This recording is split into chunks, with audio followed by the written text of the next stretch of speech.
7 अगस्त 1947 गुरुवार।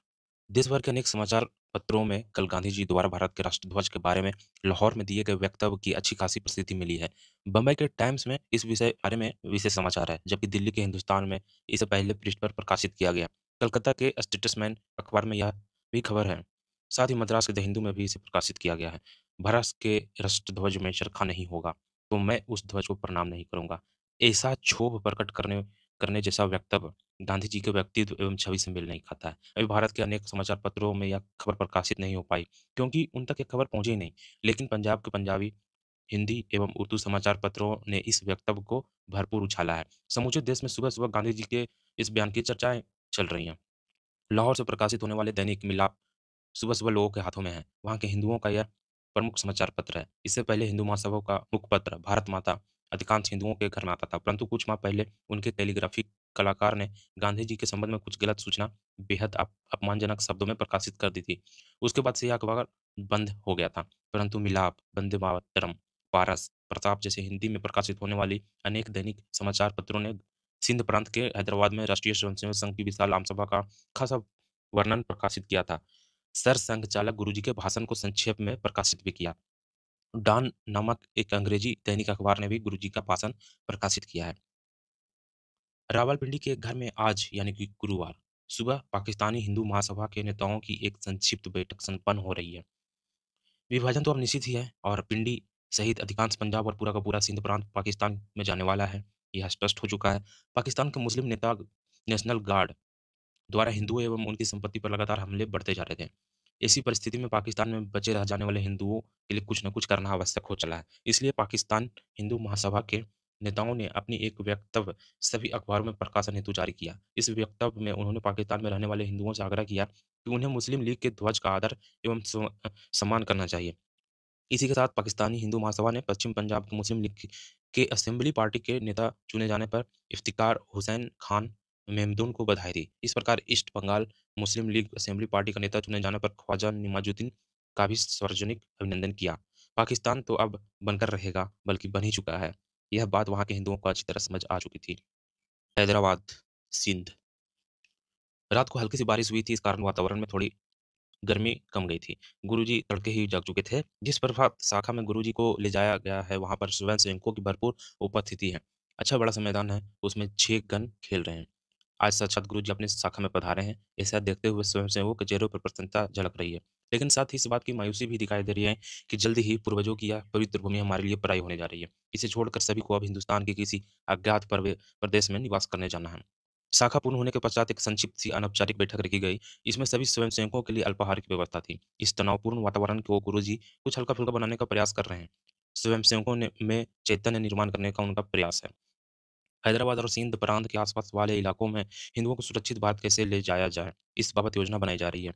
दुर्भाग्य से इस समूची कवायद में भारत सरकार की रत्ती भर भी मदद नहीं मिल रही है। इस विस्थापित होने जा रहे हिंदुओं को भारत में कहाँ रहना है, इनकी बस्तियां कहाँ बसानी है, इस संबंध में भारत के वर्तमान और आगामी सरकार की ओर से कोई दिशा निर्देश नहीं मिल रहा है, क्योंकि मूलतः जनसंख्या की अदला-बदली की अवधारणा ही कांग्रेस को नामंजूर है। गांधी जी तो पूर्व पंजाब और सिंध प्रांत के हिंदुओं को बस वहीं बसे रहने की सलाह दे रहे हैं। वहाँ रहने वाले हिंदुओं को गांधी जी की सलाह ये है कि मुस्लिम गुंडों द्वारा आक्रमण किए जाने की स्थिति में उन्हें निर्भयता के साथ बलिदान हो जाना चाहिए। अब कांग्रेस और भारत सरकार द्वारा पीठ फेरने की परिस्थिति में हिंदुओं की रक्षा करना और उन्हें सुरक्षित रूप से भारत लेकर आना बेहद धैर्य, साहस और खतरे का काम था। लेकिन राष्ट्रीय स्वयंसेवक संघ ने यह चुनौती स्वीकार की है। अल्पाहार होते ही लगभग सुबह 9 बजे के आसपास गुरुजी वापस कराची के लिए निकलने वाले हैं। गुरुजी की विदाई देते समय हैदराबाद और आसपास के गाँव से आए हुए स्वयंसेवकों की आँखों में पानी है। उनका अंतःकरण भारी हो चुका है। किसी को भी नहीं मालूम कि अब दोबारा गुरुजी से भेंट कब होगी। गुरुजी की इस बात की अच्छी तरह जान रहे हैं कि सिंध प्रांत का यह उनका अंतिम दौरा है। ऐसा लग रहा है मानो समय थमसा गया है, पूरा वातावरण भारी हो गया है, लेकिन वापसी भी आवश्यक है। गुरुजी के सामने दूसरे और भी बड़े काम पड़े हैं। आवाजी दत्ते राजपाल जी इत्यादि के साथ गुरुजी का यह काफ़िला कराची की दिशा में धीरे-धीरे निकल पड़ा। मॉस्को। ठीक इसी समय अर्थात सुदूर रूस के मॉस्को में सुबह के 6 बज रहे हैं, तब तात्कालिक सोवियत संघ के लिए नियुक्त की गई स्वतंत्र भारत की पहली राजदूत श्रीमती विजयालक्ष्मी पंडित का विमान मॉस्को के अंतर्राष्ट्रीय हवाई अड्डे पर उतरा। अगस्त का महीना मॉस्को निवासियों के लिए भले ही गर्मी का मौसम रहा हो, लेकिन विजयालक्ष्मी पंडित को वातावरण में ठंडक महसूस हो रही थी। हवाई अड्डे पर उनका स्वागत के लिए स्वतंत्र भारत का होने वाला अशोक चक्र से सुसज्जित राष्ट्रध्वज फहराया गया। संभवतः भारत से बाहर आधिकारिक रूप से भारत का राष्ट्रवत ध्वज फहराने की यह पहली ही घटना थी। यह विचार दिमाग में आते ही विजयालक्ष्मी पंडित हल्के से मुस्कुराईं। 47 वर्षीय विजयालक्ष्मी भले ही रिश्ते में पंडित जवाहरलाल नेहरू की बहन हो, लेकिन यही उनकी एकमात्र पहचान नहीं है। उन्होंने स्वयं भी अनेक वर्ष स्वतंत्रता संग्राम में भाग लिया और कारावास की सजा भुगती। वे स्वयं भी कुशाग्र बुद्धि की मालिका हैं। चूंकि विजयालक्ष्मी जवाहरलाल नेहरू से लगभग 11 वर्ष छोटी हैं, इसलिए उन्हें नेहरू का सानिध्य अधिक नहीं मिला। जब उनकी आयु 21 वर्ष थी, इसी समय उन्होंने अपनी मर्जी से कठियावाड़ रियासत के जाने-माने वकील रंजीत पंडित के साथ विवाह किया था। इसलिए स्वतंत्र भारत की ओर से रूस के राजदूत पद पर उनकी नियुक्ति करते समय केवल जवाहरलाल नेहरू की बहन यही एकमात्र योग्यता नहीं थी, अपितु उनका स्वयं का कृतित्व भी था। रूसी अधिकारियों ने इस भारतीय राजदूत का अर्थात जवाहरलाल नेहरू की बहन का कर्मजोशी एवं आत्मीय से स्वागत किया। रूस के उनके कार्यकाल का आरंभ बहुत ही सुंदर हुआ। दोपहर 1 बजे के आसपास दिल्ली से कायदे-आजम जिन्ना को लेकर वायसराय साहब का विशेष डकोटा विमान कराची के मौरीपुर हवाई अड्डे पर उतरा। विमान से जिन्ना, उनकी बहन फातिमा और उनके 3 सहयोगी उतरे। पाकिस्तान के निर्माता के रूप में प्रस्तावित पाकिस्तान की इस पहली यात्रा के अवसर पर मुस्लिम लीग के कार्यकर्ताओं में कोई खास उत्साह नहीं था। इसलिए जिन्ना का स्वागत करने के लिए बहुत ही थोड़े से कार्यकर्ता हवाई अड्डे पर आए थे। इस कार्यकर्ताओं ने पाकिस्तान और जिन्ना जिंदाबाद जैसे कुछ नारे जरूर लगाए, परंतु उनकी आवाज में जोश लगभग नहीं के बराबर था। कायदे-आजम जिन्ना के लिए आजीवन उनके सपनों के देश अर्थात पाकिस्तान में पहली बार आना बड़ा ही निरुत्साहित करने वाला था। वारंगल काकतीय राजवंश की राजधानी, 1000 स्तंभों वाले मंदिर के लिए प्रसिद्ध स्थान और निजाम शाही रियासतों का एक बड़ा शहर। वारंगल शहर के मुख्य चौराहों पर लगभग सन्नाटा ही है। ऐसा माहौल में अचानक इस चौराहे पर मिलने वाले चारों मार्गों से कांग्रेस के झंडे हाथ में लेकर नारे लगाते हुए लगभग 100 सवा 100 कार्यकर्ता इकट्ठा हुए। निजाम शाही को भारतीय संघ राज्य में विलीन करो, ऐसे नारे जोर-जोर के साथ लगाने लगे। कांग्रेस कार्यकर्ताओं की इस भीड़ का नेतृत्व कर रहे थे वारंगल जिला कांग्रेस समिति के अध्यक्ष कोलिपाका किशन राव गारू। हैदराबाद राज्य कांग्रेस कमेटी का आदेशानुसार इन कार्यकर्ताओं ने भारत में विलीन होने के लिए निजाम के खिलाफ सत्याग्रह शुरू किया है। हैदराबाद राज्य कांग्रेस के अध्यक्ष स्वामी रामतीर्थ ने जनता से अपील की कि वे सत्याग्रह में शामिल हों। वे स्वयं भी काचीगुडा इलाकों में सैकड़ों कार्यकर्ताओं के साथ नारेबाजी और प्रदर्शन किया। समूचे भारत में स्वतंत्रता की आहट सुनाई दे रही थी। इधर निजाम की रियासत का यह विशाल भूभाग अभी भी गुलामी के अंधेरे में है। राज रजाकारों के अमानुषीय अत्याचार को सहन कर रहा है। कलकत्ता के आनंद बाजार पत्रिका, दैनिक बसुमती, स्टेटसमैन जैसे अनेक सभी दैनिक समाचार पत्रों के पहले पन्ने पर आज का प्रमुख समाचार था चक्रवर्ती राजगोपालाचारी अर्थात राजा जी को बंगाल का गवर्नर नियुक्त किया जाए। राजा जी की यह विभाजित बंगाल के अर्थात पश्चिम बंगाल के पहले राज्यपाल बनने जा रहे थे। राजा जी कांग्रेस पार्टी के विराट व्यक्तित्व हैं, पूरे मद्रास प्रांत को अकेले के दम पर चलाने वाले। लेकिन हाल ही में संपन्न हुए प्रांतीय चुनाव में उन्हें करारी हार का सामना करना पड़ा। इसके अलावा राजा जी की पहचान एक यह है विभाजन के विचार को अति सक्रियता से आगे बढ़ाने वाली की थी। इस कारण बंगाल के लोगों ने इस निर्णय को पसंद नहीं किया। अपनी लाइब्रेरी में बैठी यह खबर पढ़ते हुए शरद चंद्र बोस का दिमाग घूम गया। उन्हें तत्काल एक वक्तव्य तैयार किया और सभी दैनिक समाचार पत्रों में प्रकाशन हेतु भेज दिया। शरद बाबू ने लिखा, राजगोपालाचारी की नियुक्ति वास्तव में बंगाल का अपमान है। जिस व्यक्ति को मद्रास ने नकार दिया, चुनाव में परास्त कर दिया, उसी को हमारे सिर पर लाकर बैठाना कौन सी बुद्धिमानी है। इधर दिल्ली में भारतीय सेना का मुख्यालय, एक अनुशासित वातावरण, कलफ लगे कड़क और चकाचक गणवेश में सैनिकों की चहल पहल जारी है। थोड़ा अंदर जाने पर वातावरण की परिवर्तन स्पष्ट दिखाई देती है। अधिक गंभीर, अधिक अनुशासित, अधिक सम्मान युक्त। यहाँ पर भारत के कमांडर इन चीफ का कार्यालय है। दरवाजे पर ही पीतल की बड़ी सी प्लेट पर रौबदार अक्षर में नाम लिखा हुआ है, सर क्लॉड जॉन ऑचिलेक। इस दफ्तर के बड़े ही अहाते में उतनी ही बड़ी महागनी टेबल के पीछे शानदार कुर्सी पर विराजित हैं सर ऑचिनलेक। उनके टेबल पर रखा हुआ एक छोटा सा यूनियन जग सहसा हमारी ध्यान आकर्षित कर रही थी। सर ऑचिनलोक के सामने एक बहुत ही महत्वपूर्ण पत्र रखा हुआ था। प्रस्तावित स्वतंत्रता दिवस के दिन राजनीतिक स्वरूप के सभी भारतीय कैदियों को मुक्त कर देने बाबत यह नोटशीट थी। इस पत्र में सभी भारतीय, इस शब्द पर सर ऑचिनलोक की निगाह ठहर जाती है। इसका अर्थ यह है कि सुभाष चंद्र बोस की इंडियन नेशनल आर्मी की ओर से लड़े हुए सैनिक भी। हाँ, नोटशीट के अनुसार तो इसका यही अर्थ निकलता है। ऑचिनलेक के दिमाग में नस पड़कने लगती है। सुभाष चंद्र बोस के सहयोगियों को छोड़ दें एंड अंग्रेजों के सामने एक वास्तविक चुनौती पेश करने वाले आज़ाद हिंद सेनानियों को रिहा कर दें? नहीं, कदापि नहीं। कम से कम 15 अगस्त तक तो ब्रिटिश सत्ता है ही, तब तक तो मैं उन्हें नहीं छोड़ने वाला। फिर उन्होंने अपने स्टेनो को बुलाया और धीमी किंतु कठोर आवाज़ में उस पत्र का जवाब लिखवाने लगे। अन्य सभी राजनीतिक बंदियों को रिहा करने में भारतीय सैनिक सेना को कोई आपत्ति नहीं है, परंतु सुभाष चंद्र बोस के नेतृत्व में बनी इंडियन नेशनल आर्मी के सैनिकों को छोड़ने पर हमारा प्रखर विरोध है। इस प्रकार सुभाष बाबू के तमाम सहयोगी, जिन्होंने भारत को स्वतंत्र कराने के लिए अपने प्राणों की बाजी लगा दी थी, उस आजाद हिंद सेना के सूरवीर सैनिक कम से कम 15 अगस्त तक तो नहीं छूटेंगे, यह निश्चित हो चुका था। उधर मद्रास सरकार ने दोपहर को एक सर्कुलर जारी किया, जिसके अनुसार यह घोषणा की गई कि भारत के स्वतंत्रता संग्राम में भाग लेने वाले मद्रास प्रांत के सभी लोगों को 5-5 एकड़ जमीन मुफ्त में दी जाएगी। 15 और 16 अगस्त को सार्वजनिक अवकाश की घोषणा भी इसी के साथ की गई। उधर कराची की एक बड़ी-सी हवेली में श्रीमती सुचेता कृपलानी लगभग 100 सवा 100 सिंधी महिलाओं की एक बैठक ले रही थी।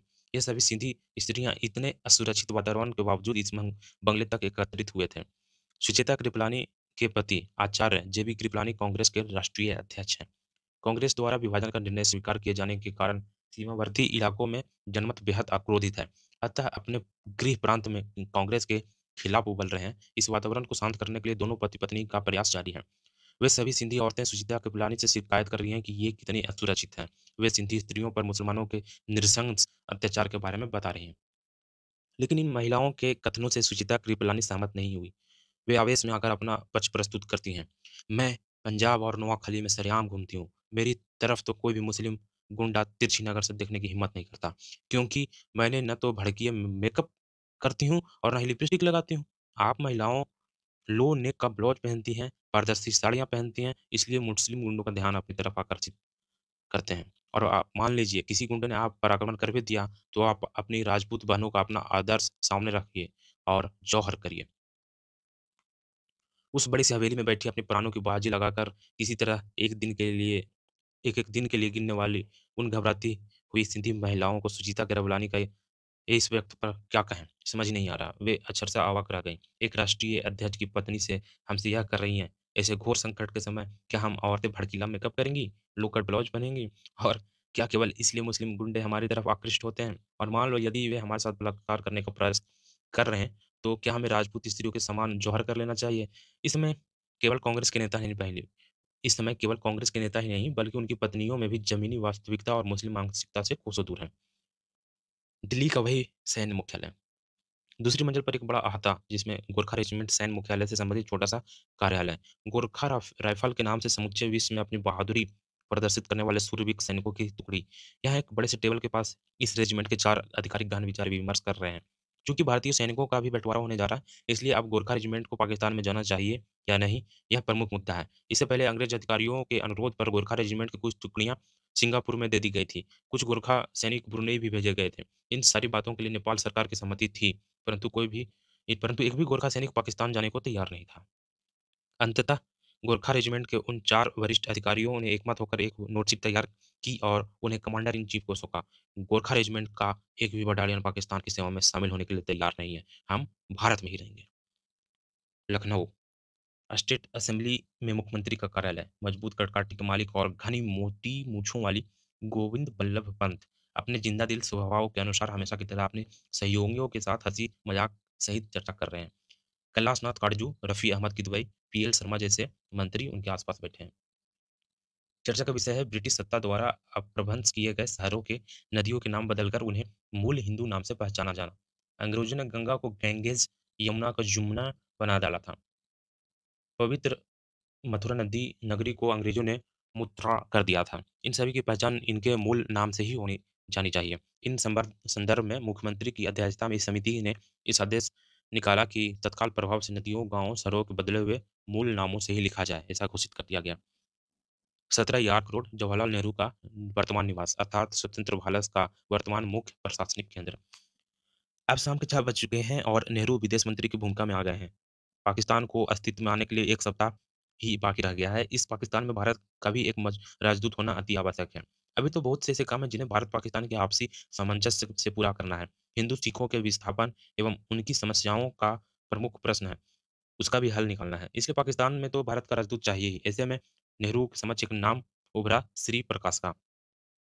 श्री प्रकाश प्रयाग से ही हैं अर्थात नेहरू के इलाहाबाद से। इन्होंने अनेक बार स्वतंत्रता संग्राम में हिस्सा लिया। भारत छोड़ो आंदोलन में 2 वर्षों तक जेल में रहे। श्री प्रकाश एक विनम्र एवं स्पष्ट वक्ता हैं। कैम्ब्रिज में उच्च शिक्षा प्राप्त इस 57 वर्षीय व्यक्ति को प्रशासनिक क्षमता बेहद बेहतरीन है। अर्थात नवनिर्मित पाकिस्तान में भारत के पहले हाई कमिश्नर के रूप में श्री प्रकाश की नियुक्ति तय हुई। 11 अगस्त के कायदे-आज़म जिन्ना पाकिस्तान की संसद में अपना पहला भाषण देने वाले हैं। उससे पहले ही श्री प्रकाश को कराची जाकर रिपोर्ट करना आवश्यक है। अगले 2 वर्ष तक पाकिस्तान की विस्थापित होने वाली लाखों हिंदू सिखों का मुद्दा, पाकिस्तान का हठी, दबंग और उच्छृंखल स्वभाव, कश्मीर को हड़प करके संबंधी पाकिस्तान चालबाजियाँ, ऐसी कई कठिन प्रश्न समस्याओं का सामना श्री प्रकाश जी को करना पड़ेगा। ऐसा उन्हें कभी सपने में नहीं सोचा था। गुरुवार 7 अगस्त रात घर आती जा रही है। अमृतसर से आरंभ हुई गांधी जी की ट्रेन यात्रा जारी है। एक ही स्थान पर बैठे-बैठे गांधी जी का शरीर अकड़ गया है। उन्हें पैदल चलना बहुत पसंद है। ऐसे व्यक्ति को लगातार 24 घंटे एक स्थान पर बैठाए रखना वास्तव में उसके लिए सजा के समान ही है। परंतु ट्रेन में भी गांधी जी का पठन-पाठन एवं चिंतन-मनन चालू ही है। इस समय ट्रेन संयुक्त प्रांत से गुजर रहा है। जहाँ-जहाँ भी ट्रेन रुकती, रेलवे स्टेशन पर कांग्रेस कार्यकर्ता और जनता उन्हें मिलने जरूर आती। अधिकांश लोगों के मन में बस एक ही सवाल था, बापू, ये हिंदू-मुस्लिम दंगे कब थमेंगे? इधर ट्रेन में उनके प्यारे बापू बेचैन हैं। उन्होंने वाह के शरणार्थी शिविर और लाहौर शहर में जो भी देखा और सुना, वह बहुत ही भयानक था। लेकिन फिर भी उनके दिल नहीं मान रहा था कि क्या मुसलमानों के हमलों के कारण अपना स्थान, अपना ज़मीन, अपना मकान, भारत भाग जाना चाहिए, सब छोड़कर? फिर भी तो जिन सिद्धांतों की बात करता हूँ, वे सब झूठे सिद्ध हो जाएँगे। कल सुबह गांधी जी पटना में उतरेंगे। अंधेरा को चीरती उनकी ट्रेन आगे बढ़ती जा रही थी और ट्रेन की खिड़की से गांधी जी दूर क्षितिज की ओर देख रहे हैं। एक अस्वस्थ भारत की भविष्य का उनका व्यक्तित्व मनस्वी प्रयास है।